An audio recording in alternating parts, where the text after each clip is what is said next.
Hello বন্ধুরা, আজকে তোমাদের সঙ্গে একটা রেসিপি নিয়ে চলে এলাম।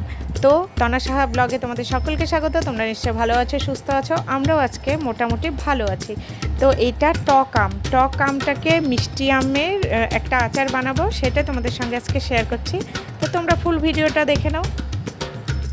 তো ফ্রেন্ড, এখানে আমগুলো কেটে নিয়েছি, সেটা তোমাদেরকে দেখানো হলো না। আমি 3টা আম কেটেছি, তো এরকম করে একটু চিড়ে চিড়ে নিয়েছে। এটা আমের গায়েরই দাগ, এত করে ডললাম উঠলো না দাগটা। আমি জানি না ছোট মানে কোনো পাতা টাতার বা কিছু হতে পারে।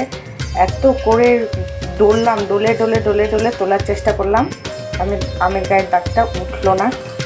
3টে আম কেটে নিয়েছি আর মাঝখানে একটু করে চিড়ে দিয়েছি।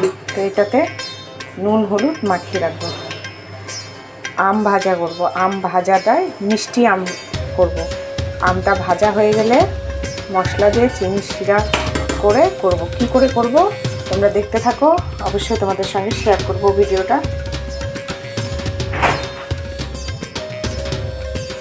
নুন হলুদটা মেখে রাখলে কি হবে, হলুদ লবণটা দিলে জলটা কেটে যাবে। তো এবার আম ভাজা যেহেতু হবে, সেহেতু জলটা না কেটে বেরোলে আমটা ভালো হবে না ভাজা, তার জন্য নুন মাখিয়ে দিলাম।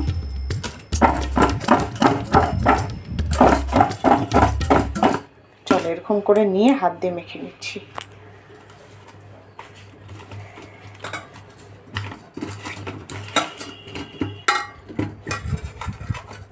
এই আচারটা আমার মা বানাতো। যতই টক আম হোক না কেন, ভালো লাগে মিষ্টি, কিন্তু মা করতো সেটা হচ্ছে আমাদের গাছের ফজলি আমের করতো।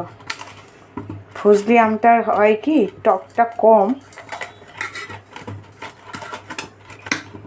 আমার মায়ের হাতে এই আচারটা খুবই ভালো লাগতো। মশলাগুলো গুঁড়া করে নেব। তো মশলা ভাজা হয়নি, মশলা ভেজে মশলা গুঁড়ো করে নিয়ে তারপরে করব।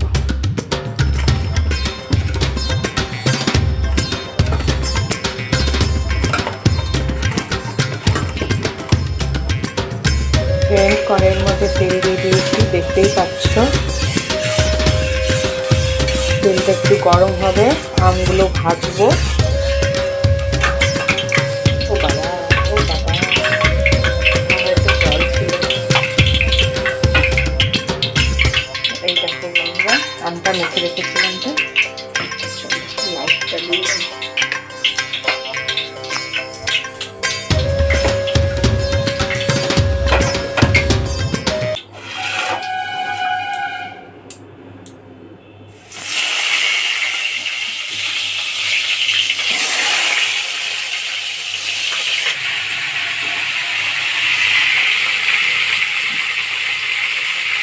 ফ্রেন্ড, আমার অবস্থা দেখে বুঝতে পারছো,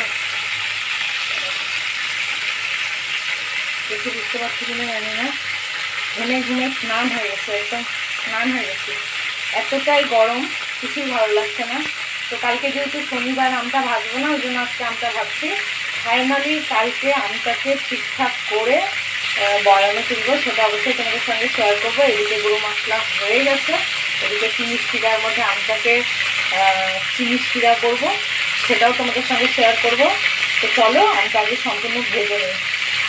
তো ফ্রেন্ড, এখানে আমি 1 কাপের মতো চিনি নিয়েছি। ওইটুকু আমগুলো খুব টক না, তার জন্য অল্প জল দিয়ে শিরা তৈরি করে নেব।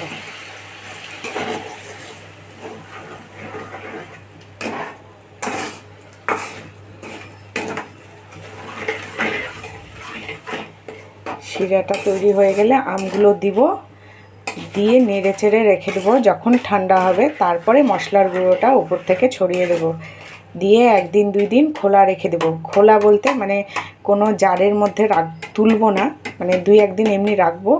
রেখে 1 দিন একটু রৌদ্র দিয়ে তারপরে বয়ামের মধ্যে ভরে রেখে দেবো। তো চলো, আমার আচারটা, এই আচারটা করা সবথেকে সহজ এবং খেতেও খুব সুন্দর লাগে। আর গুঁড়ো মশলার মধ্যে আমি দিয়েছি মেথি, অল্প একটু 1/2 চামচ মেথি, আর মোহরিটা বেশি পরিমাণে মোহরি দিয়েছি, আর অল্প একটু নামমাত্র চন্দন। ব্যাস, আর কিছুই না। এই ওইটাই হচ্ছে আমার। ও আর তার সঙ্গে শুকনো লঙ্কা দুটো গুঁড়ো করে দিয়েছি, একটু ঝাল ঝাল হবে। ওরা চলো, সব মিষ্টিগুলো গলে গেছে। মিষ্টিটা দেখতে পাচ্ছ, মিষ্টিটা নেই। অনেকক্ষণ থেকে খুন্তি দিয়ে ঘুটে ঘুটে মিষ্টিটাকে গলিয়ে ফেললাম। আর কয়েকটা আম দেখেছো, বেশ লাল লাল হয়ে গেছে, অনেকটাই সেদ্ধ হয়ে গেছে। এবার আমটাকে বেশ করে নেড়ে চেড়ে, রসটা শুকিয়ে যাবে আমার গায়ে।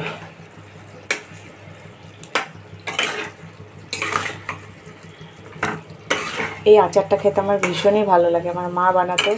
আমরা চুপ চুপ করে, মা এইদিকে ওইদিকে গেলে আচার চুপ করে খেতাম।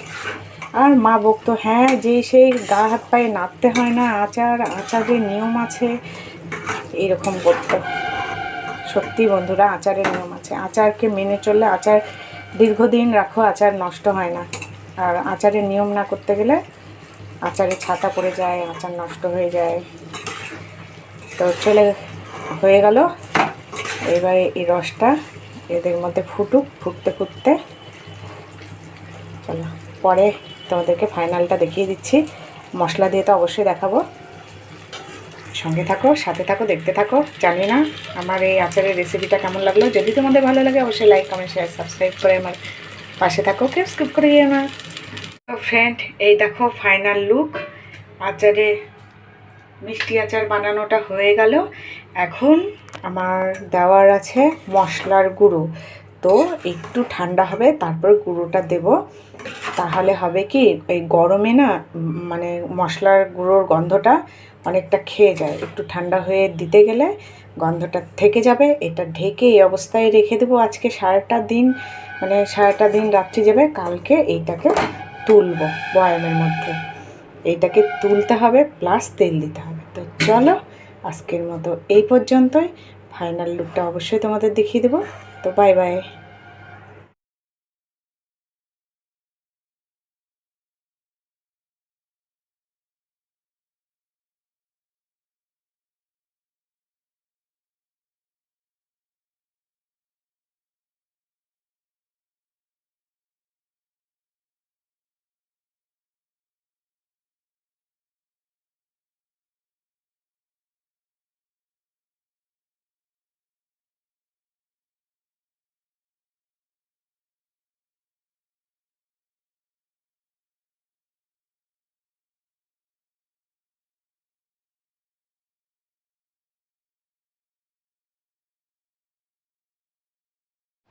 তো বন্ধুরা দেখতে পাচ্ছ কতগুলো আম ভাজলাম, তার মধ্যে এখন কয়টা আমে শুধু মশলা দিচ্ছি, কেননা আমগুলো যেহেতু মিষ্টি শিরাতে মানে জাল করে রেখেছিলাম, সেহেতু কি করব, আমি কয়েকটা খেয়ে নিয়েছি। আর এই দেখো এই কয়টা আমে শুধু মশলা দিয়ে এবার নেড়ে চেড়ে রেখে দিচ্ছি।